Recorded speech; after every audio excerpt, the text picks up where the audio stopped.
Hello everyone, welcome to IAS point. आज हम लोग यहाँ पे बात करने वो चैप्टर 9 है, तो इसके बारे में हम लोग देखेंगे कि यहाँ पे क्या क्या चीज़ें पढ़नी है। तो चैप्टर अपना है संविधान एक जीवंत दस्तावेज। ठीक है, तो यहाँ से आपको ये टाइटल से ही समझ में आ गया कि हम क्या पढ़ने वाले हैं। तो अभी तक तो हमने संविधान के बारे में बहुत सी चीज़ें पढ़ी, अपनी कार्यपालिका पढ़ी, विधायिका पढ़ी, न्यायपालिका पढ़ी। उसके बाद हमने देखा कि कुछ यहाँ पे जो स्थानीय गवर्नमेंट की बात भी हमने की।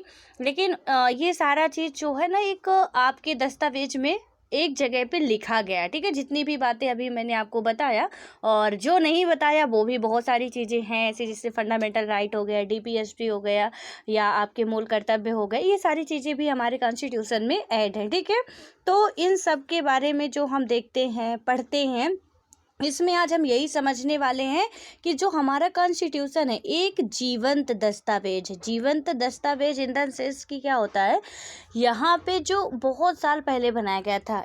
कब बनाया गया था, हमारा संविधान लागू कब हुआ था? 1950 में ये लागू हुआ था। लेकिन आज तक 2021 की हम बात करें तो यहाँ अभी भी ये क्या है कि एकदम से हम देखें कि कहीं पे भी हमें प्रॉब्लम्स आती है, हम सीधे संविधान के आधार पे कोई भी बात कर सकते हैं और उसे कोई गलत नहीं ठहरा सकता है। चाहे वो हमारे फंडामेंटल राइट हो, जब भी हमारे मौलिक अधिकारों का हनन होगा, हम क्या करेंगे, संविधान का सहारा लेंगे कि हमारे कॉन्स्टिट्यूशन में ये बातें कही गई हैं इस आर्टिकल के तहत एंड हमें न्याय मिलना चाहिए। और वहाँ पे जो हमारी जुडिशरी है या जो भी सिस्टम है उनके तहत हमें न्याय दिया जाता है। तो इसीलिए हम ऐसा, मतलब होता है ना कि एक आप बुक लिख दो और वहाँ पे फिर वो बुक एकदम से बंद करके रख दी जाए, तो वो तो डेड मानी जाएगी ना, कि इसका कोई मतलब नहीं है, इसका कोई अभी वर्तमान टाइम में यूज नहीं है। लेकिन हमारा जो संविधान लिखा गया है उसका आज भी उतनी ही प्रासंगिकता है जितनी पहले थी। इसीलिए इसमें क्या बताया गया कि एक जीवंत दस्तावेज के रूप में है। हालांकि ये पूरा चैप्टर पढ़ेंगे तो पूरा ओवरऑल हमें समझ में आएगा, बट होता है ना कि एक ये टाइटल में क्या लिखा हुआ है, तो थोड़ी सी आपकी जो उत्सुकता थी तो उसे शांत करने की कोशिश की हमने कि थोड़ा सा आपको बता दिया जाए पहले ही। लेकिन इसको जब पढ़ेंगे तो पूरा हम लोग डिटेल से समझेंगे कि इसमें ये जो जीवंत दस्तावेज कहा जाता है तो क्यों कहा जाता है। ठीक है, एक दो लाइन में आपको बताना हो तो वो तो मैंने बता दिया कि क्यों कहा जाता है, क्योंकि आज भी इसकी उतनी ही इम्पोर्टेंस है, उतनी ही प्रासंगिकता है जितनी कि पहले थी जिस टाइम पे ये बना था। और उसी आधार पे आज भी हम बातें करते हैं, उसी आधार पे सुप्रीम कोर्ट भी, हमारे जितने भी न्यायालय वो हमें न्याय देते हैं। इसलिए ये आज भी एक जीवित दस्तावेज के रूप में यहाँ पे है हमारे बीच में। अब देखते हैं कि इसके अंतर्गत हमें चीज़ें क्या क्या कवर करनी है, क्या क्या चीज़ें पढ़नी है, क्या क्या चीज़ें पढ़ के हम समझ सकेंगे, हमारी समझ कहाँ तक डेवलप हो पाएगी। तो इसमें क्या है कि जो हमने मतलब कि इस अध्याय में पिछले 55 वर्षों के दौरान संविधान की क्रियान्वयन और भारत की शासन प्रणाली में उसकी क्या है भूमिका पर विचार करेंगे। और इस अध्याय को जो है पढ़ने के बाद आप निम्नलिखित बातें जान सकेंगे। तो यहाँ पे 1950 दिन, उसके बाद अभी हम देखें कि 2050 आते आते यहाँ 100 वर्ष पूरे होने को आ रहे हैं। तो आप देख सकते हैं कि कितना लंबा टाइम हो गया, 70-71 साल हो चुके हैं। तो इसमें से मतलब अभी भी ये पूरा उसी तरीके से अपना वर्क कर रहा है। ठीक है, तो अब देखिए यहाँ पे क्या होता है कि भारतीय संविधान को समय की आवश्यकताओं के अनुरूप संशोधित किया जा सकता है। इसके अंतर्गत हम लोग समझेंगे क्या क्या जो ये चैप्टर पढ़ने वाले हैं। तो यहाँ पे जो 55 वर्ष लिखा है, तो जबकि बुक छपी होगी उस टाइम तक का टाइम लिखा गया है, लेकिन अभी तो यहाँ 55 से ज़्यादा हो चुके, क्योंकि अब 2021 में हम बात कर रहे हैं। ठीक है, तो उस हिसाब से आप देख सकते हैं कि इसमें यदि देखा जाए कि कितने साल हो गए, फिर भी हमारा कॉन्स्टिट्यूशन एकदम से उसी तरीके से अपना काम करता जा रहा है। यहाँ पे देखते हैं कि जब भी हमें ज़रूरत होती है उसमें कॉन्स्टिट्यूशन में जो भी हम अमेंडमेंट कर सकते हैं, इसमें ये बताया भी गया ना कि हम पढ़ने के बाद क्या क्या समझ पाएंगे। तो जो है इसमें कि भारतीय संविधान को क्या है कि समय की आवश्यकताओं के अनुरूप हम संशोधित कर सकते हैं। संविधान में कई संशोधन किए जा चुके हैं परंतु इसका मूल स्वरूप नहीं बदला है। तो इसमें क्या होता है, अभी ये फंडा भी समझाएंगे हम कि संविधान में कई बार संशोधन किए जा चुके हैं लेकिन इसका मूल जो है वो स्वरूप नहीं बदला है। ये कैसे नहीं बदला, प्लीज़ आप इस क्वेश्चन को मतलब नोट डाउन कर लीजिए, इसको अच्छे तरीके से आपको समझना, क्योंकि ये मेंस में भी पूछा जा चुका है। ठीक है। और उसके बाद यहाँ पे है कि संविधान की रक्षा और उसकी व्याख्या में न्यायपालिका की महत्वपूर्ण भूमिका रही है। हमारे जो संविधान है तो इसकी रक्षा में या व्याख्या में न्यायपालिका की जो है काफ़ी ज़्यादा भूमिका रही है। और ये संविधान एक ऐसा दस्तावेज है जिसमें परिस्थितियों के अनुसार बदलाव आते गए, यानी कि ये हमारा कॉन्स्टिट्यूशन ऐसा है जहाँ पे परिस्थितियों के अनुसार बदलाव आते गए हैं। तो इसके अंतर्गत जो पूरा चैप्टर पढ़ने के बाद हम समझ पाएंगे वो इतनी चीज़ें ही समझ पाएंगे, ठीक है। कि इसमें से पहले तो आप क्या समझेंगे, संशोधन किया जा सकता है। दूसरा, जुडिशरी इसको व्यवस्थित तरीके से अभी भी इसकी रक्षा कर रही है, इसकी व्याख्या कर रही है। हम देखें नेक्स्ट बात कि यहाँ पे इसके मूल स्वरूप में परिवर्तन नहीं हुआ है।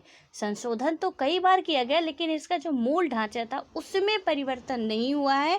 और संविधान एक, यदि हम बात करें कि ऐसा दस्तावेज है जिसमें परिस्थितियों के अनुसार बदलाव आते गए हैं।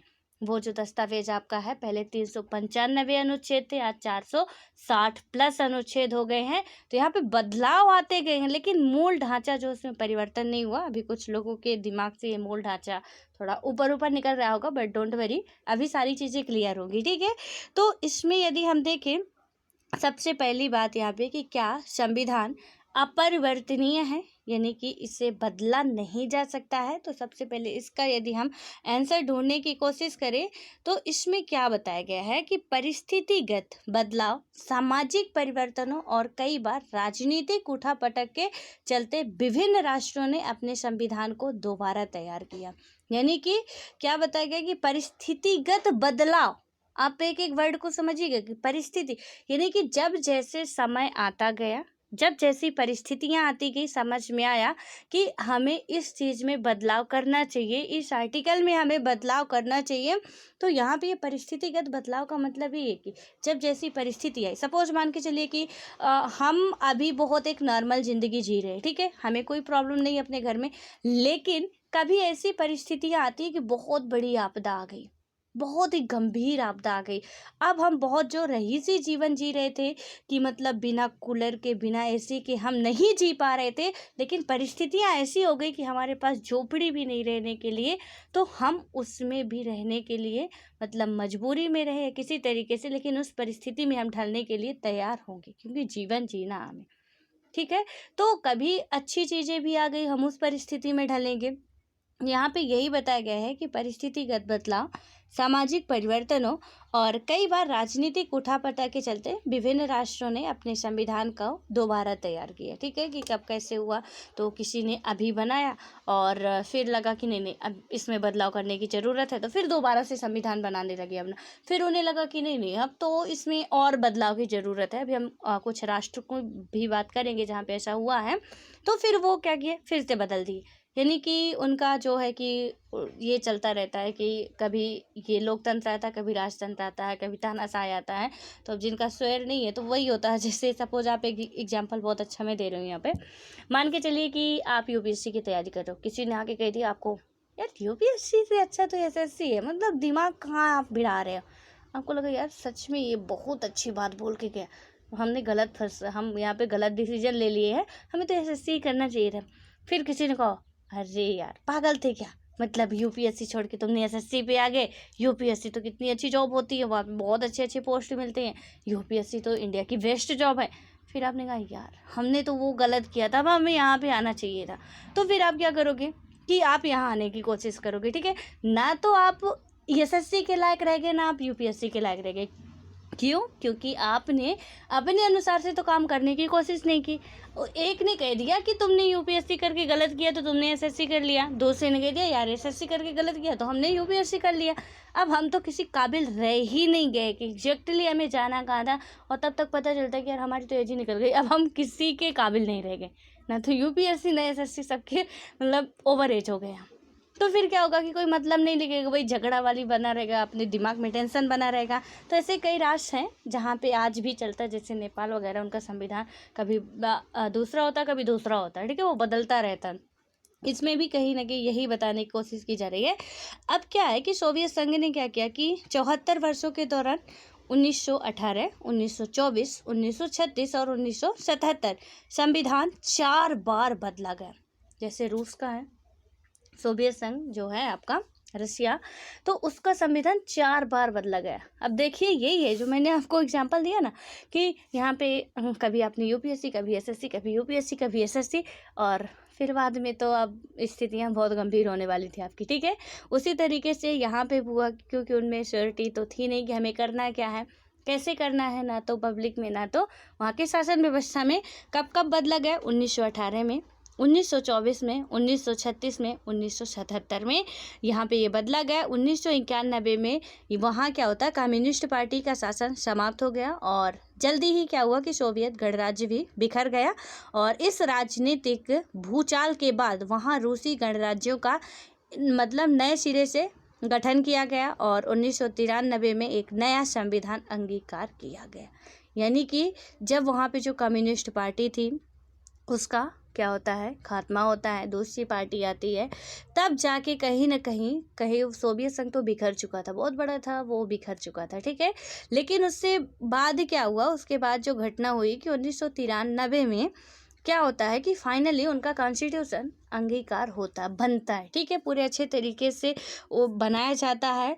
और क्या होता है यहाँ पे, यदि हम देखें कि अब जरा भारत की ओर नज़र दौड़ाएं तो भारतीय संविधान 26 नवंबर 1949 को अंगीकृत किया गया। ये जो वर्ड है ना, अपने प्रियम्बल में 3 वर्ड दिए गए, आत्मार्पित, अंगीकृत और एक वर्ड और है, ठीक है। तो वहाँ पे ये जो 3 वर्ड हैं आ से ही आते हैं। तो इन तीनों वर्ड का ना जो सीक्वेंस है वो बहुत इम्पॉर्टेंट है हम लोगों के लिए, क्योंकि ऐसे कुछ वर्ड पूछे जाते हैं कि इसमें अंगीकृत, आत्मार्पित, अधिनियमित कब किया गया था, या अधिनियमित, आत्मार्पित या अंगीकृत कब किया गया था। तो इसका सीक्वेंस ना आपको याद रखना है, क्योंकि आपको प्रीवियस ईयर के मैं हमेशा बोलती रहती हूँ और आपको यदि समझ में आता हो तो आई होप कि आप लोग देखना भी स्टार्ट कर दिए होंगे कि क्वेश्चन देखेंगे तो आपको उसका वो समझ में आएगा कि किस तरीके से हैं। और एक बात और मैं यहाँ पे कहना चाहूँगी कि जो ये सोच रहे होंगे कि पहले तो हम सारा ज्ञान ले लेते हैं उसके बाद क्वेश्चन देखेंगे, तो वो तो मुझे लगता है कि शायद उनके हिसाब से स्ट्रेटेजी सही हो, बट कहीं ना कहीं आप थोड़ा गलती कर रहे हैं, ठीक है। तो थोड़ा क्वेश्चन देखा करिए, कोई भी 100% नहीं होता है, मतलब टॉपर भी इतना नहीं पढ़ पाते हैं, तो हम उस हिसाब से पढ़े कि एग्ज़ाम पास कर ले, ज़्यादा हमें जानकार इतना ज़्यादा नहीं बनना है। तो यहाँ पे क्या हुआ कि हमारा जो कॉन्स्टिट्यूशन इंडिया का था वो कब होता है, अंगीकृत कब किया जाता है, अंगीकृत, ये वर्ड याद रखिएगा, ठीक है। कब किया जा रहा है, यहाँ पे आत्मार्पित और अधिनियमित वर्ड अभी नहीं आया है, इसे याद रखना है आपको। तो इसमें आता है, हालांकि आप ऐड कर सकते हैं क्योंकि प्रियम्बल तो आपकी उसी दिन वहाँ पे अंगीकृत की गई थी। तो उसमें प्रियम्बल में लिखा भी गया कि 26 नवंबर 1949 को एतद द्वारा हम आत्मार्पित, अधिनियमित, अंगीकृत करते हैं। तो वहाँ से वो वर्ड आप ध्यान रख सकते हैं। इसमें क्या हुआ कि किया गया और इस संविधान को 26 जनवरी 1950 को औपचारिक रूप से क्या कर दिया गया, लागू कर दिया गया। अब क्या होता है, तब से लेकर आज तक 55 वर्ष बीत चुके हैं, ठीक है, यानी कि 55 वर्ष से ज़्यादा हो चुके, 70 प्लस यहाँ पे ईयर हो रहे हैं। और इसमें क्या हुआ है कि संविधान लगातार काम कर रहा है, हमारे देश की सरकार इसी संविधान के अनुसार काम करती है। तो कुछ आलोचक हैं जो कहते हैं कि मतलब संविधान बनाने में 2 साल 11 महीने 18 दिन का टाइम क्यों लिया गया, इतना लंबा क्यों टाइम लिया गया, जबकि अमेरिका का कॉन्स्टिट्यूशन तो 4 ही 5 महीने में बन गया था। तो इसका यही है कि यहाँ पे हमारा संविधान टाइम लिया, बनने में टाइम लगा इसे, लेकिन एक बार वो लागू होने के बाद फिर इसे दोबारा हमें ख़त्म करने की ज़रूरत नहीं पड़ी कि भैया अब तो हमें इस संविधान को छोड़ के कुछ दूसरा संविधान बनाना पड़ेगा। क्योंकि उस टाइम में जो उन्होंने टाइम लगाया, तो मतलब एक छोटी सी बात भी उन्होंने छोड़ने की कोशिश नहीं की, चाहे फिर वो हमारे अधिकारों की बात हो, चाहे वहाँ पे यदि हम बात करें हमारे न्याय की बात हो, दलित की बात हो, महिलाओं की बात हो, बच्चों की बात हो, मतलब कोई भी सेक्टर उन्होंने नहीं छोड़ा है। तो यहाँ पे टाइम लगा, तो एक हिसाब से आप उसका पॉजिटिव सेंस भी निकाल सकते हैं। जो आलोचक कहते हैं कि यहाँ पे इतना टाइम लगाया गया है, तो इतना टाइम नहीं लगना चाहिए था, तो कहीं ना कहीं इससे फ़ायदा भी हो कि टाइम लगाया गया, तो हमें बार बार संविधान बदलने की अपनी अब ज़रूरत नहीं पड़ी, हम संशोधन उसमें कर देंगे। सिंपल सा है कि यदि शोषण के विरुद्ध कुछ बात हो रही है तो हम वहाँ पर क्या कर देंगे कि संशोधन करके कुछ और ऐड कर देंगे। लेकिन अब हम ये नहीं करेंगे कि हमें और ऐड करना पड़े कि अभी तो हम दलित के लिए तो बात ही नहीं किए थे, अब चलो इसमें कॉन्स्टिट्यूशन में इसमें ऐड करो कि ये होगा। तो वो चीज़ें अब हमें नहीं करनी है, ठीक है। और इसके बाद क्या हुआ, तो क्या हम यह माने कि हमारा संविधान इतना अच्छा है कि उसमें किसी बदलाव की ज़रूरत ही नहीं है। तो यहाँ पे अभी बहुत तारीफ़ हो रही थी ना, तो क्वेश्चन सामने ही आ गया कि क्या अब हम ये मान लें, यानी कि अभी तक तो कोई इसमें अभी उसी हिसाब से काम चल रहा है, तो इतना बेहतर बना दिएगा कि अब इसमें कोई बदलाव की ज़रूरत नहीं है। तो आई होप कि इसका आंसर आप बिना पढ़े दे सकते हैं कि नहीं, इतना बेटर नहीं है कि बदलाव की ज़रूरत ना हो, बदलाव की ज़रूरत है। यहाँ पे यदि हम देखें कि क्या हमारे संविधान निर्माता इतने दूरदर्शी थे कि उन्होंने समय के बदलावों और घटनाओं का अंदाज़ा पहले ही लगा लिया था, ये बात एग्जैक्टली राइट है।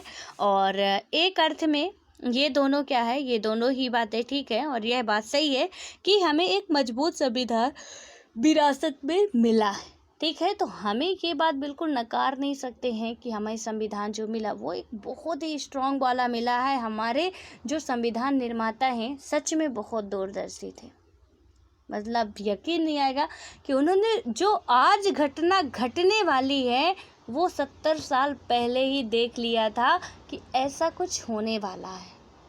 उस हिसाब से उन्होंने संविधान का पूरा जितना भी उसका ढांचा तैयार किया उसी हिसाब से किए गए हैं। तो यहाँ पे ये क्वेश्चन का तो बिल्कुल सही है कि वो दूरदर्शी थे, नकार नहीं सकते हम लोग, तभी तो आज जीवन थे ना, वरना डेट कब का हो गया होता वो। उसके बाद क्या हुआ कि संविधान की बनावट हमारे देश की परिस्थितियों के बेहद अनुकूल है, और इसके साथ यह बात भी सही है कि हमारे संविधान निर्माता अत्यंत दूरदर्शी थे, यानी कि हमारे संविधान निर्माता भी क्या थे, बहुत ही दूरदर्शी थे। उन्होंने भविष्य के कई प्रश्नों का समाधान उसी समय कर दिया था। लेकिन कोई भी संविधान सर्वदा के लिए ठीक नहीं हो सकता। जो पहला क्वेश्चन था ना कि क्या बिल्कुल एग्जैक्टली राइट है, एग्जैक्ट तो कुछ होता नहीं है, ठीक है, 100% तो कुछ नहीं होता है, कुछ भी नहीं होता है, ये बात आप दिमाग में बैठा लीजिए।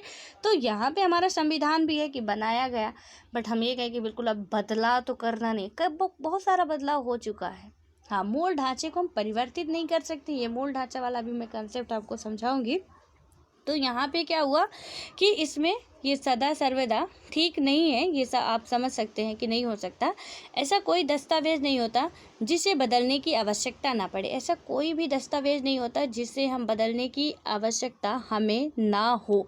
ऐसा क्यों होता है ये भी अभी हम देखेंगे। क्या होता है कि तब एक ही संविधान आखिर हमारे यहाँ इतने दिनों से कैसे काम करता रह सकता है, यानी कि जो हमारा संविधान है कि जब बदलने की ज़रूरत है तो कैसे एक ही संविधान इतने दिनों तक काम कर सकता है, ये भी क्वेश्चन राइट है। क्या होता है कि इस प्रश्न का जो उत्तर है तो ये है कि हमारे संविधान में इस बात को स्वीकार करके चला गया है कि समय की ज़रूरत को देखते हुए इसके अनुकूल संविधान में संशोधन किए जा सकते हैं।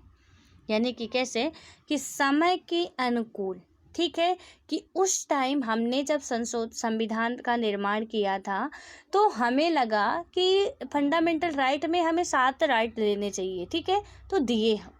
बिल्कुल आप यहाँ से बहुत ताज़ा सा एग्जाम्पल आप समझ सकते हैं कि, और मैंने कई बार संशोधन में भी आपको बताया है कि जब हमारे संविधान का निर्माण हुआ, आपको पता है कि मूल संविधान में हमारे जो फंडामेंटल राइट थे वो कितने थे, हमें 7 थे, अभी वर्तमान में 6 ही हैं, ठीक है।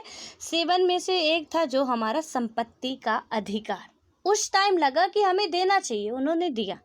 बाद में जो अभी बताया गया ना यहाँ पे कि समय की ज़रूरत को देखते हुए इसके अनुकूल संविधान में संशोधन किए जा सकते हैं। बाद में क्या हुआ कि जब हम बहुत अच्छे तरीके से आज़ाद भी हो गए, संविधान भी लागू हो गए, अब ज़रूरत पड़ी कि लोगों को जो संविधान में बातें लिखी गई हैं उन्हें यथार्थ रूप में लाए। हमने इक्वलिटी राइट दिया, लेकिन इक्वलिटी राइट कहे कि इक्वलिटी राइट, यहाँ पे तो किसी के पास ज़मीन है तो वो आधे एरिया का मालिक बना, किसी के पास तो 1 बीघा भी ज़मीन नहीं है। अब क्या हुआ कि सबको ये हुआ कि चलिए ठीक है, हमें लैंड रिफॉर्म की बात की गई, हमें हर जगह मतलब कि एक लिमिट तय की गई कि एक व्यक्ति के पास सिर्फ इतनी ही ज़मीन होगी, इससे ज़्यादा ज़मीन जो होगी वो छीन ली जाएगी, ठीक है। अब जब ऐसा ही बात आ गई कि यहाँ पे जितनी ज़्यादा ज़मीन होगी तो एक क्राइटेरिया तय कर दिया गया कि सिर्फ एक व्यक्ति 2 बीघे ज़मीन ही रख सकता है, उससे ज़्यादा नहीं रख सकता। ठीक है, मैं एग्जांपल के लिए यहाँ पे समझा रही हूँ आपको कि एक व्यक्ति सिर्फ इतना ही रख सकता है और उतना इससे ज़्यादा हुआ तो उसकी ज़मीन लेके किसी दूसरे को दे दी जाएगी, अदर पर्सन को।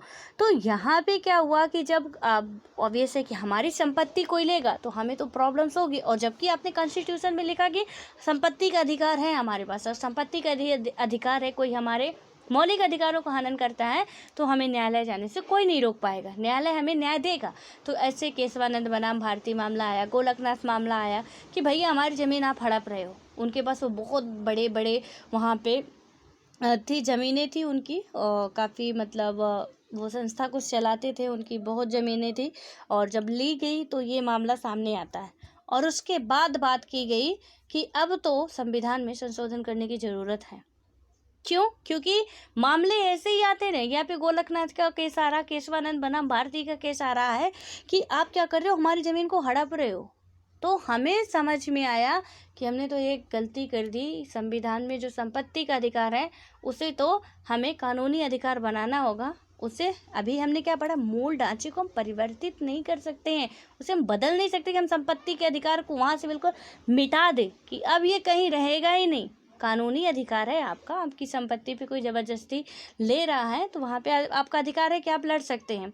लेकिन यदि गवर्नमेंट लोकहित के लिए ले रही है तो आप नहीं लड़ सकते हैं। सीधे से उसमें कॉन्स्टिट्यूशन में संशोधन कर दिया गया, पहले ही संशोधन हो गया था हमारा संविधान लागू होने के बाद।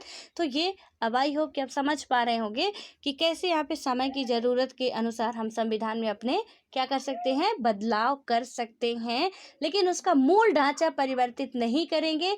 यानी कि संपत्ति का अधिकार यदि हमारे दस्तावेज में लिख दिया गया है तो वो एक कानूनी अधिकार बना दिया गया है, 300 का में रख दिया गया है, लेकिन उसे वहाँ से पूरे कॉन्स्टिट्यूशन से मिटा नहीं दिया गया, सिर्फ फंडामेंटल राइट नहीं रह गया वो। क्योंकि फंडामेंटल राइट में जो आ जाता है उसके पास पावर ज़्यादा होती है कि वो देना ही पड़ेगा, जुडिशरी को उसमें न्याय देना ही पड़ेगा, तो उससे हटाया गया। अब क्या होता है यहाँ पे, दूसरी बात यह है कि संविधान में यदि हम देखें कि संविधान के व्यवहारिक कामकाज में इस बात की पर्याप्त गुंजाइश रहती है कि किसी संवैधानिक बात की एक से ज़्यादा व्याख्याएं हो सकती हैं, मतलब हो सके। और कहने का मतलब है यह है कि हमारा संविधान लचीला है। अदालती फैसले और राजनीतिक व्यवहार बर्ताव दोनों ने क्या किया कि संविधान के अमल में अपनी परिपक्वता और लचीलेपन का परिचय दिया है। और इन्हीं वजहों से जो हमारा संविधान है ना, कानूनों की एक बंद और जड़ किताब ना बनकर एक जीवंत दस्तावेज के रूप में विकसित हो सका है। तो हमारा संविधान लचीला भी है, कठोर भी है। समय के अनुसार उसमें मतलब कभी लचीलापन की बात आती है, कभी कठोर की बात आती है। ठीक है, तो इसमें से आपको याद रखना है, इतना इजी भी नहीं है कि यहाँ पे संविधान को जब चाहे जो चाहे कि आज परिवर्तन करना, हमें इसमें संशोधन करना, मुँह उठा क्या कर दिए, नहीं, इतना भी आसान नहीं है।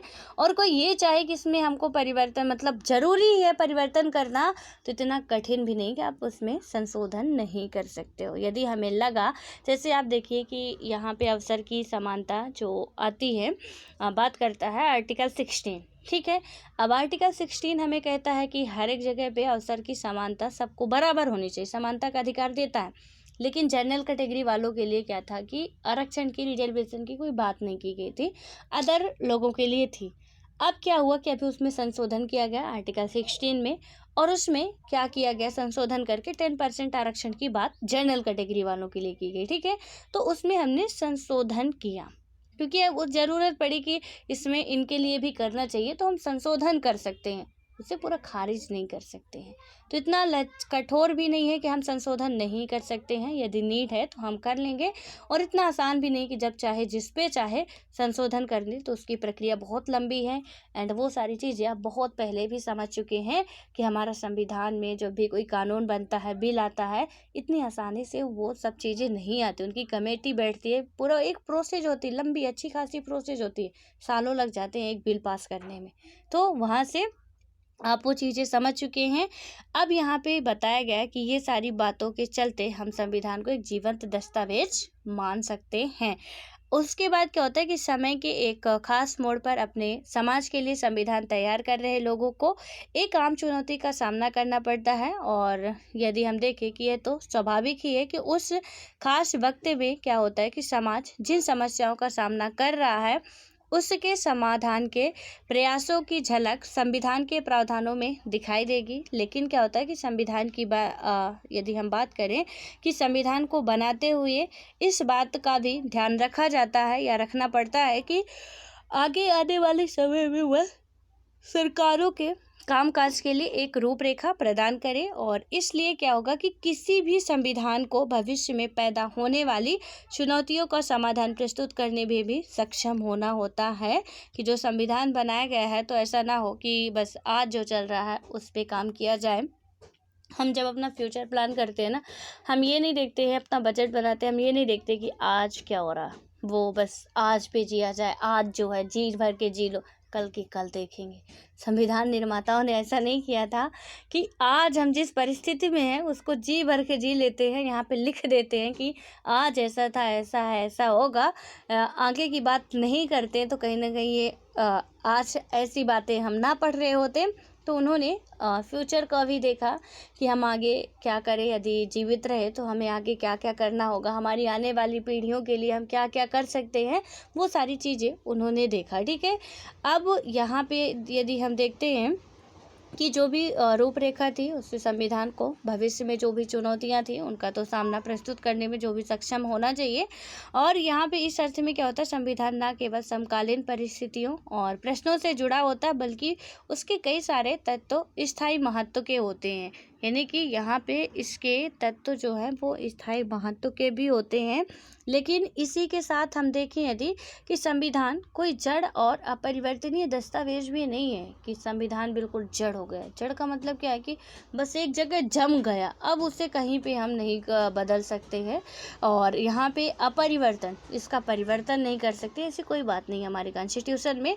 यहाँ पे क्या है कि संविधान की रचना मनुष्य ही करते हैं, जो संविधान बनाया गया मनुष्यों ने ही किया है। और इस नाते क्या होगा कि उसमें हमेशा संशोधन, बदलाव और पुनर्विचार की गुंजाइश रहती है। संविधान समाज की इच्छाओं और आकांक्षाओं का प्रतिबिंब होता है। संविधान क्या होता है, समाज की इच्छाओं का, आकांक्षाओं का प्रतिबिंब होता है। अब यहाँ पे मान के चलिए, जो अभी संविधान में बदलाव की बात की जा रही है कि पहले क्या होता था कि लोग धोती कुर्ता पहनते थे, ठीक है। अब आज बात की जाए कि आज हमारे भाई पापा जो जीन्स पहनते हैं, अब कहा जाए यहाँ पे कि नहीं नहीं, अब तो ये जो पहले से चला आ रहा था उसी पे आप चलो, तो नहीं हो सकता, इम्पॉसिबल है। यहाँ पे आज लड़कियों के लिए यदि जीन्स टॉप पहन रही उन्हें रोका जाए तो वो पॉसिबल नहीं है। और जब पॉसिबल नहीं है तो बेहतर है कि हम अपनी जो विचारधारा है उसमें बदलाव कर लें। सिंपल सा है, दो में से एक हो सकता है। आप उन्हें मना करोगे वो मानने वाले नहीं, क्योंकि वो अभी न्यू जनरेशन के हैं। वहाँ पे आप कितना भी मना करो तो घर से नहीं पहन के जाएंगे, तो अपने हॉस्टल में या कॉलेज में जहाँ भी जाएंगे वहाँ चेंज कर लेंगे, तो वो मानने वाले नहीं है। तो बेटर है ना कि आप अपनी सोच बदल लो, क्योंकि यदि आप उस सोच पे रहोगे तो वहाँ पे तो दिक्कत आपको होनी है, क्योंकि हम मानने वाले नहीं हैं। तो इसीलिए है कि संविधान जो हमारा बना उस टाइम जो था तो था, लेकिन यदि अब लग रहा हमें कि इसमें 6 से 14 वर्ष के लिए जो जोड़ा गया कि इसमें अनिवार्य एजुकेशन की बात हो गई, लेकिन हमें लग रहा है कि नहीं 5 साल से हमें ऐड करना चाहिए, तो हम ऐड कर देंगे। सिंपल है, क्योंकि अभी की हमारी नीड है। तो हमारी ज़रूरत किस हिसाब से अब बढ़ रही है, किस हिसाब से हमें चाहिए। पहले तो हमारा खाना हो जाता था कि जो भी पहले के ज़माने में जो भी खाना होता था, ठीक है, मक्का बाजरा जो भी खाते थे उसमें से वो बहुत संतुष्ट रहते थे। आज हमें पिज्ज़ा बर्गर चाहिए, तो आप मना करोगे फिर भी हम नहीं मानने वाले हैं। तो फिर अच्छा है ना कि हमारे पेरेंट्स अपनी सोच बदल लें और वो भी शामिल हो जाएं। नहीं बदल रहे तो फिर तो वही घर में फालतू की टेंशन होनी है कि वो मान नहीं रहे, वो मना करते ही जा रहे हैं। तो इसमें से क्या हुआ कि ऐसे संविधान में भी आप समझ सकते हैं कि वहाँ पे जो बातें लिखी गई हैं, तो ऐसा नहीं कि बस लिख दिए हमने तो अब वो बिल्कुल ब्रह्मा जी का लेखा मिटने वाला नहीं है। नहीं, यदि अभी वर्तमान की ज़रूरत कुछ अलग टाइप से है तो उसमें हम परिवर्तन कर सकते हैं, संशोधन कर सकते हैं।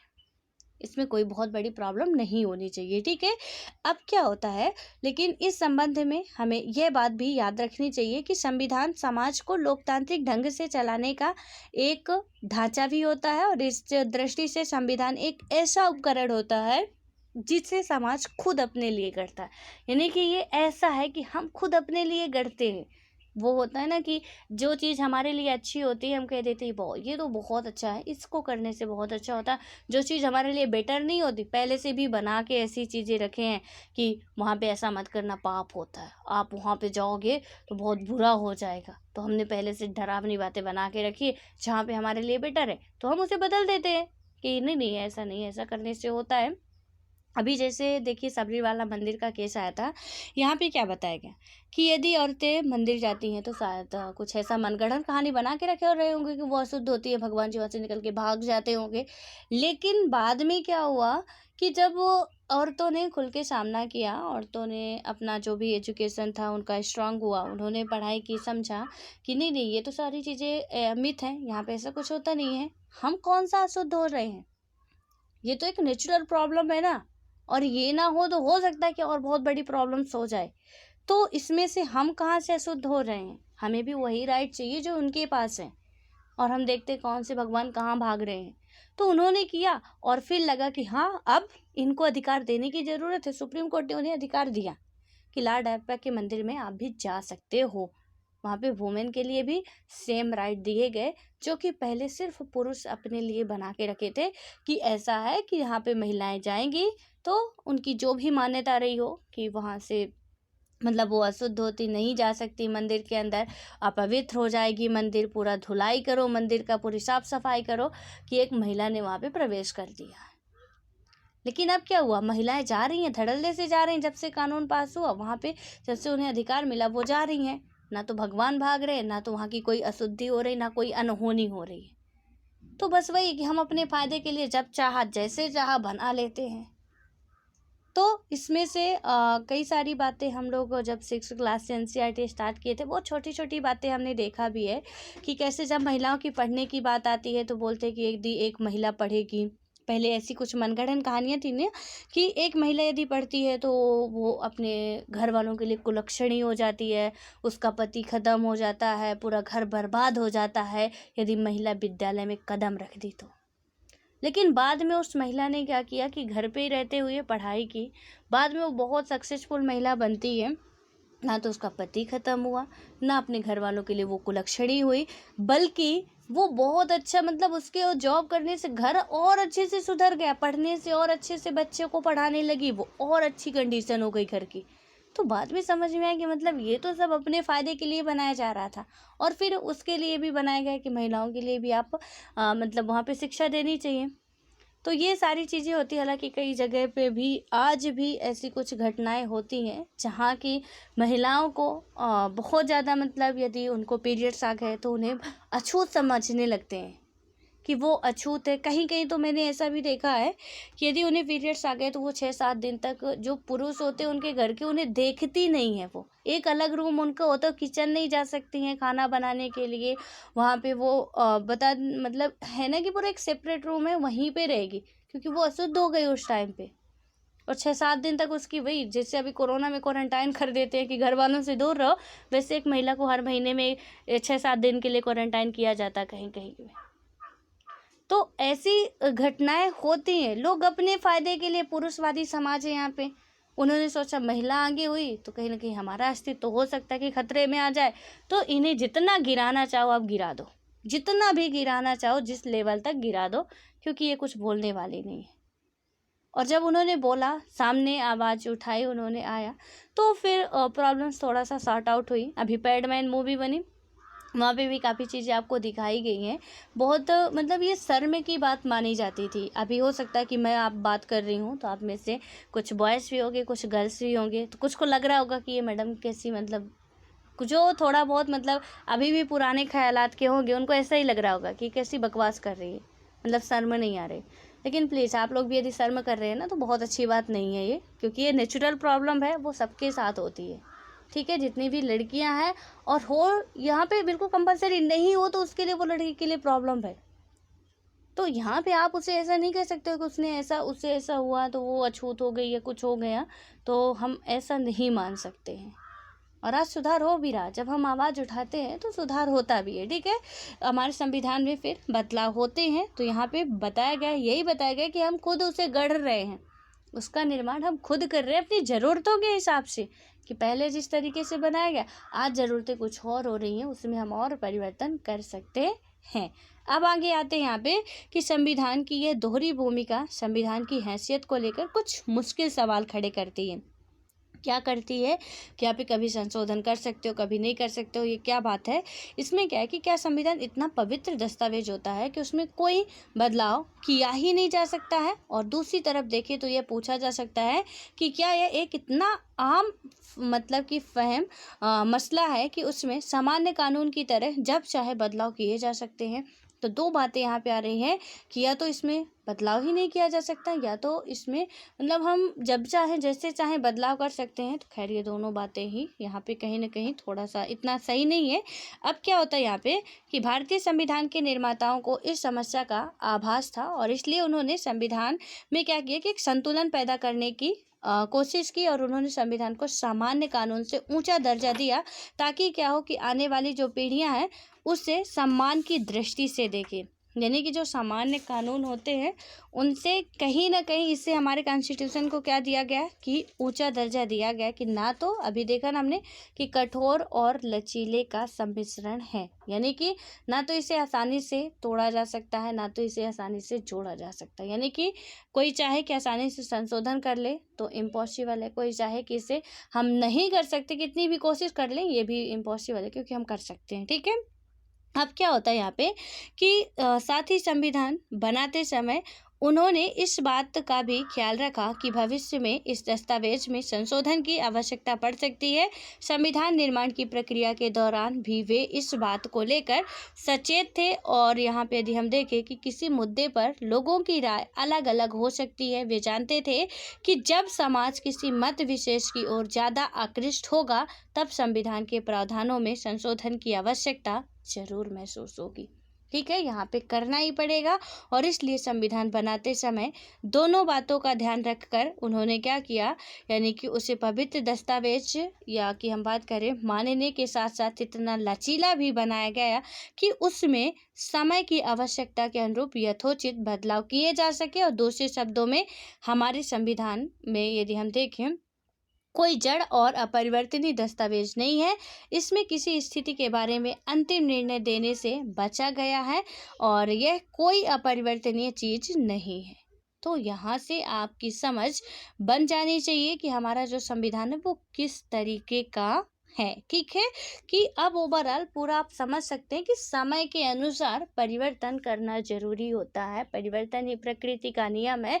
जो पहले चल रहा था हम उस तरीके से आज नहीं रह सकते हैं, और जितने डायमेंशन के एंगल वो एग्जांपल मैंने दिए आपको, आई होप कि आपको वो चीज़ें बहुत अच्छे तरीके से क्लियर भी हो पाई होंगी कि संविधान में ये परिवर्तन कैसे होते हैं, ठीक है। थोड़ा सा ये आर्टिकल है, इस पर भी थोड़ा आप नज़र दौड़ाए तो अच्छा होगा। संविधान में क्यों संशोधन कैसे, मतलब संविधान में कैसे जो संशोधन है किया जाता है, इसके बारे में देखेंगे। लेकिन ये आर्टिकल जो 368 है वो संशोधन की बात करता है, तो इसको आप प्लीज़ लिख लीजिए अपनी नोट्स में। क्या है कि संसद अपनी संवैधानिक शक्ति के द्वारा और इस अनुच्छेद में वर्णित प्रक्रिया के अनुसार संविधान में नए उपबंध कर सकती है। पहले से विधान यानी कि विद्यमान उपबंधों को बदल या हटा सकती है। संसद के पास ये पावर होती है कि वो उसे बदल सकती है, हटा सकती है, नए उपबंध ऐड कर सकती है। तो यहाँ पे उसे कुछ हटाने की भी शक्ति है, कुछ जोड़ने की भी शक्ति है, ठीक है। तो इसे प्लीज़ आप लोग नोट कर लीजिए। जो आर्टिकल 368 है ये आपके संविधान संशोधन की बात करता है। अब देखते हैं कि संशोधन कैसे होता है। हम पहले भी पढ़ चुके हैं या कह चुके हैं यहाँ पे कि हमारे संविधान निर्माता संविधान को एक संतुलित दस्तावेज बनाने के पक्षधर थे। बैलेंस वाला, यहाँ पे ना तो ज़्यादा हो, ना तो एक साइड का पलड़ा भारी हो, ना दूसरे का, यानी कि बराबर हो, ठीक है। कोशिश हमेशा उनकी यही रही है। और संविधान को इतना लचीला होना ही चाहिए कि उसमें क्या हो कि आवश्यकता के अनुसार बदलाव किए जा सके, लेकिन साथ ही क्या हो कि इससे अनावश्यक और अक्सर होने वाले बदलावों से भी बचाया जाना जरूरी था। ठीक है। और दूसरे शब्दों में यदि हम देखें कि संविधान निर्माता संविधान को एक ही साथ लचीला और कठोर बनाने के पक्ष में थे। तो जब भी संविधान की आप विशेषता लिखेंगे तो एक उसमें से ये भी है कि संविधान हमारा जो है कठोर और लचीलेपन का सम्मिश्रण है। ठीक है। तो कहीं का संविधान कठोर है, कहीं का लचीला, लेकिन हमारा कठोर और लचीलेपन का सम्मिश्रण है। ये बात आपको ध्यान रखनी है। उसके बाद क्या होता है कि अनावश्यक परिवर्तनों के प्रति सख्त रवैया, और जो लचीला संविधान वह होता है जिससे क्या होता है कि आसानी से संशोधन किया जा सके। लचीले का मतलब क्या है कि आप साधारण बहुमत से भी संशोधन कर ले, जैसे कि किसी राज्य की सीमा परिवर्तन करना है, उसमें नाम परिवर्तन करना है या कोई और बात है, तो हम उसमें आसानी से भी मतलब साधारण बहुमत से ही क्या कर लेंगे, संशोधन कर लेंगे। साधारण बहुमत का मतलब है कि 50% +1 यदि मेंबर हैं तो हम वहाँ पे संशोधन कर सकते हैं आसानी से। लेकिन उसके बाद क्या होता है कि यदि हम देखें कि यहाँ पे जिन संविधान में संशोधन करना बहुत मुश्किल होता है, ऐसे संविधानों को कठोर कहा जाता है, और भारतीय संविधान में इन दोनों का ही तत्वों का समावेश किया गया है। संविधान निर्माता की यदि हम बात करते हैं, जानते थे वे कि संविधान में त्रुटियां हो सकती हैं। वे समझते थे कि संविधान पूरी तरह दोष मुक्त तो नहीं हो सकता। वे संविधान को एक ऐसा रूप देना चाहते थे कि त्रुटि सामने आने पर उसका निवारण आसानी से किया जा सके। तो ये तो उन्हें पता था कि गलतियां होगी, लेकिन उन्हें ये भी पता था, उन्होंने ये कोशिश की कि गलतियां तो होगी, लेकिन गलतियों का हम समाधान कैसे निकालें। हमारी लाइफ में तो गलतियां होगी, ठीक है, होती भी हैं, लेकिन उसका हमारे पास ये तो नहीं कि हम गलती होने से रोक सकते हैं। बिना गलती का इंसान यदि हो तो वो तो भगवान हो जाएगा। खैर, भगवान से भी गलती हो ही जाती है। तो यहाँ पे उनको ये बात तो बिल्कुल कंफर्म थी कि दोष मुक्त तो नहीं बना सकते, लेकिन इतना ज़रूर कर सकते कि यदि इसमें कोई प्रॉब्लम्स आ रही है ना, तो इसको सॉर्ट आउट कैसे करें वो तो हम कोशिश ज़रूर कर सकते हैं। और उन्होंने ये बात की। यहाँ पे क्या हुआ कि यदि हम देखें कि त्रुटि सामने आए, उसका निवारण आसानी से किया जा सके, और इस संविधान में कुछ प्रावधानों का स्वरूप अस्थायी था, और इनके बारे में यह राय अपनाई गई थी कि नई संसद का गठन होने पर या बाद में इन प्रावधानों को हटा दिया जाएगा, और हमारा संविधान एक संघीय राज व्यवस्था बनाने के पक्ष में था। इसलिए क्या हुआ कि उसमें ऐसे प्रावधान किए गए कि राज्यों की शक्तियों को उनकी सहमति के बिना नहीं हटाया जा सकेगा। यानी कि जो हम बात करें कि इसमें कुछ ऐसे प्रावधान कैसे किए गए कि राज्यों की जो शक्ति है उनकी सहमति के बिना नहीं हटाया जा सके, और इसके कुछ पक्ष इतने केंद्रीय महत्व के थे कि संविधान निर्माता उन्हें संशोधन के दायरे में मतलब दायरे से बाहर रखना चाहते थे। कुछ इतने इम्पोर्टेंस वाले थे कि उनमें संशोधन भी नहीं कर सकते हो। कुछ ऐसे थे जिनको हटाना जरूरी था, कुछ ऐसे थे जिनमें संशोधन भी नहीं कर सकते थे आप।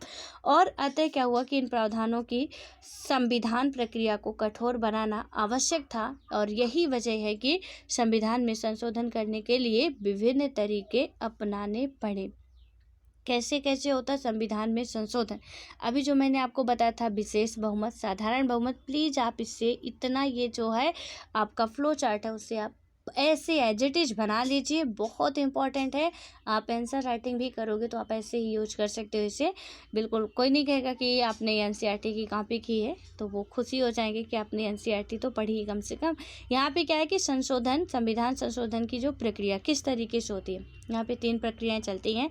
संसद, इसमें क्या है कि संसद में सामान्य बहुमत के आधार पर कतिपय अनुच्छेद में निर्दिष्ट प्रक्रिया के आधार पर, ठीक है, जो सामान्य बहुमत की बात हमने की, या कि अनुच्छेदों में निर्दिष्ट प्रक्रिया के अनुसार कि 50% +1 मिला के उसमें आप क्या कर सकते हो कि वहाँ पे साधारण बहुमत से ही हम बिल पास कर सकते हैं।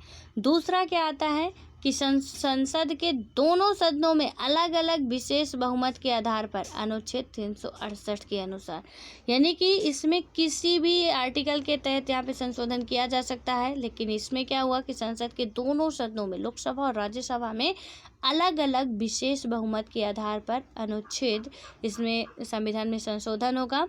दोनों में विशेष बहुमत पारित होना चाहिए, और उसके बाद यहाँ पे अनुच्छेद 368 के अनुसार इसमें बात की गई। अब इसमें आता है कि विशेष बहुमत प्लस राज्यों की आधी विधायिकाएं। अब एक आ गया कि कुछ ऐसी बातें भी होगी, कुछ ऐसे विषय भी है जहाँ पे आपको यदि संशोधन करना है तो कैसे करना पड़ेगा। विशेष बहुमत तो हो दोनों सदनों में, साथ में राज्य की विधानसभा का भी बहुमत लेना जरूरी था।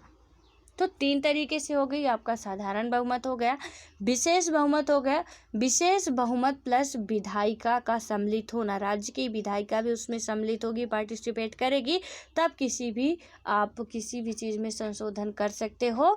तो ये चीज़ प्लीज़ आप लोग अपनी नोट्स में नोट कर लीजिए। 11th क्लास की पार्ट 2 NCERT बहुत इंपॉर्टेंट है। जितनी बार आप इंपॉर्टेंट लिखना चाहो लिख लो। ये पूरी सब बुक जो है बहुत ही इम्पॉर्टेंट है, इनफैक्ट लक्ष्मीकांत की बुक से भी ज़्यादा।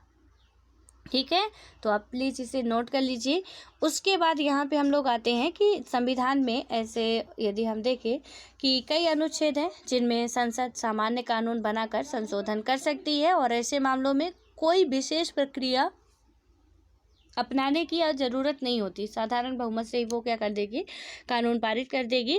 और इस प्रकार संशोधन और सामान्य कानून में कोई अंतर नहीं होता है, और संविधान के इन हिस्सों को काफ़ी लचीला बनाया गया है। आगे संविधान के 2 अनुच्छेद दिए गए हैं जिन्हें क्या हुआ कि ध्यानपूर्वक इसमें बताया गया है पढ़ने के लिए। और इस दोनों अनुच्छेदों के बीच में क्या हुआ है कि विधि द्वारा शब्द का प्रयोग किया गया है, और जिसका अर्थ यह है कि संसद इन अनुच्छेदों में क्या करे कि 368 में वर्णित प्रक्रिया को अपनाए बिना ही संशोधन कर सकती है। और संविधान के अनेक अनुच्छेदों में संसद इसी सरल तरीके से संशोधन कर सकती है। तो संशोधन करने का अधिकार सबसे पहले किससे होता है, तो संसद को होता है।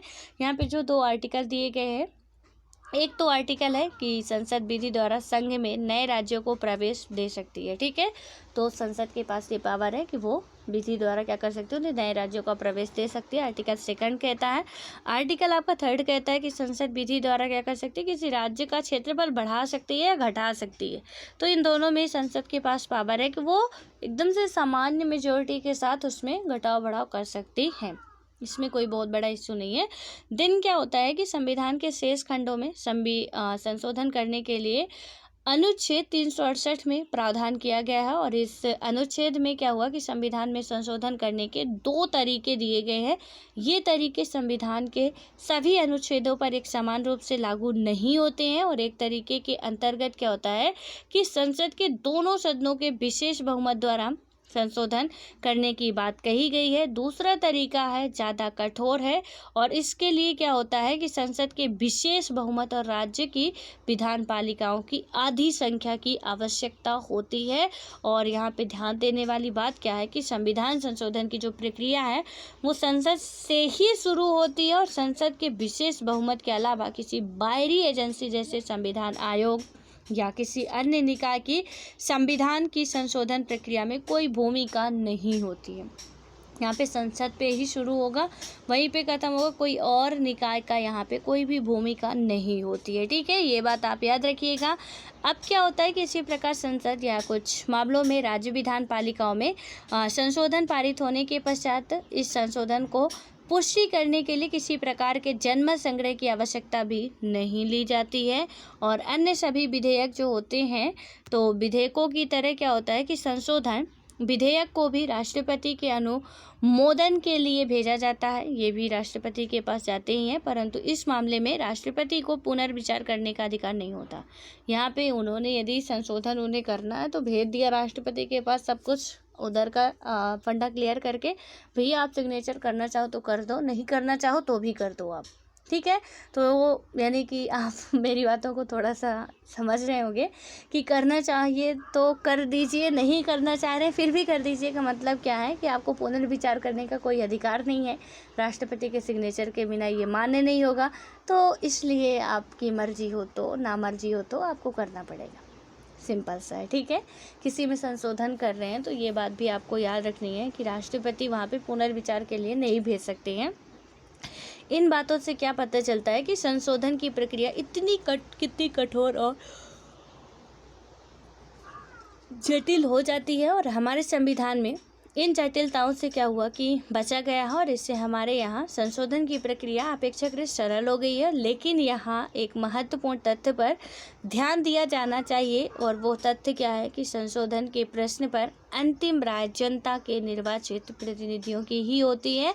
और इसका अर्थ यह है कि संशोधन की प्रक्रिया का आधार निर्वाचित प्रतिनिधियों संसदीय संप्रभुता में निहित है। यानी कि संशोधन कब होता है? जब जनता के द्वारा मांग उठाई जाती है। अदरवाइज आप सोचिए कि यदि हम अपने अधिकारों की मांग ना करें, संपत्ति के अधिकार में संशोधन कब किया गया? जब गोलकनाथ या केशवानंद बनाम केस आए तब उसमें अधिकार किया गया। महिलाओं के लिए बात कब की गई, या जनरल कैटेगरी वालों के लिए संशोधन किया गया, वो कब किया गया? जब हमने आवाज़ उठाई कि भैया हमें भी कुछ दे दो ना, थोड़ा बहुत, तो फिर उन्हें लगा कि हाँ संशोधन करना चाहिए, तो उन्होंने किया। ठीक है, तो यहाँ पे जनमत संग्रह तो थोड़ा बहुत ज़रूरी होता ही है कि पब्लिक की जो डिमांड है उसी के हिसाब से वो लोग करेंगे। अदरवाइज उनका कौन सा पेट दर्द कर रहा है कि वो मतलब सोते सोते उन्हें कुछ लग रहा कि नहीं आज हमें इसमें परिवर्तन कर देना चाहिए, हम बहुत ही ज़्यादा समाज सेवी है, लोगों के लिए थोड़ा सा भला कर देना चाहिए, तो कर देते हैं। नहीं है ऐसा, वो नहीं कर सकते। ठीक है, कोई भी चाहे वो पीएम हो, सीएम हो, संसद का कोई भी मेंबर इतना ना तो अच्छा होता ना तो इतनी उनके पास वही है कि वो दिमाग है या कुछ भी पावर है, ऐसा नहीं कर सकते जब तक लोगों की डिमांड नहीं होगी। और इसके बाद अब आता है यहाँ पे कि विशेष बहुमत की बात हम लोग कल करेंगे अपने नेक्स्ट वीडियो में। तो इसमें जो कुछ बातें हैं ना पूरी अच्छे तरीके से, और राज्यों द्वारा जो अनुमोदन है उसकी काफ़ी सारे इसमें पॉइंट है, एक एक करके समझेंगे। एंड प्लीज़ आप लोग भी एक एक करके ही समझने की कोशिश कीजिएगा, अच्छे तरीके से पूरा समझेंगे ताकि एक एक चीज़ें हमारी क्लियर होती जाए। चाहे वो जितने भी अभी आप चैप्टर पढ़े हैं, यदि आप लोग अच्छे से देखे होंगे तो मे भी आपकी सारी चीज़ें क्लियर हो रही होंगी। और मैं बोलती भी हूँ कि नहीं क्लियर हो रही है तो आप पूछिए। यदि आपसे कोई भी कहीं पे भी किसी भी टॉपिक पे डाउट है तो पूछिए प्लीज़। और जब तक आप पूछेंगे नहीं तो बस मुझे वही है कि मैं बहुत अच्छा पढ़ाती जा रही हूँ, आप बहुत अच्छे से समझ पा रहे हैं। तो लेकिन ऐसा तो वही है कि मेरा मानना है कोई 100% परफेक्ट तो होता नहीं, तो गलतियां तो हमसे भी होती हैं, होंगी और होती भी हैं। तो इसलिए आप प्लीज़ पूछा करिए, कहीं पे भी कोई कमी रह जाती है तो आप बता भी दिया करिए, बेटर होगा। और क्योंकि आपकी भी थोड़ा बहुत मतलब होते हैं ना कि आप यदि अच्छी बातें बताते हैं तो हमें भी अच्छा लगता है, बुरा नहीं लगता है। तो आप लोग भी कोशिश किया करिए थोड़ा सा हमारे साथ एक्टिव रहने की, तो बेहतर होगा। अब मिलते हैं नेक्स्ट वीडियो में, तब तक आप लोग पढ़ते रहिए और जितनी चीज़ें हैं रिवाइज करते रहिए। और आर्टिकल के लिए एक बेयर एक्ट नाम की बुक आती है, ठीक है, आप लोगों के पास हो यदि तो अच्छी बात है, नहीं हो तो प्लीज़ आप मुझे कमेंट बॉक्स में कमेंट करके बता दीजिएगा कि नहीं है, मैं ग्रुप में उसका PDF शेयर करवा दूँगी। लेकिन आपको बताना पड़ेगा तब। और यदि है तो ठीक है, आप परचेज कर सकते हैं तो और अच्छी बात है कि आपके पास हार्ड कॉपी हो, आप उसे रखे रहिए। जब भी कोई आर्टिकल आता है आपके न्यूज़ वगैरह में तो पूरी बुक नहीं पढ़नी है, लेकिन जो इम्पोर्टेंट आर्टिकल आ रहा है, ठीक है, तो उसको एक बार पलट के देख लेना है, तो थोड़ा आपका वहाँ से आर्टिकल बहुत अच्छी तरीके से कंप्लीट हो जाएगा। तो ये बेयर एक्ट नाम की बुक आप ले लीजिए, कंपलसरी है, नहीं है तो आप मुझे बताइए, मैं दिलवाऊंगी, लेकिन बताना पड़ेगा आपको, ठीक है। तो ऑल द बेस्ट, मिलते हैं फिर।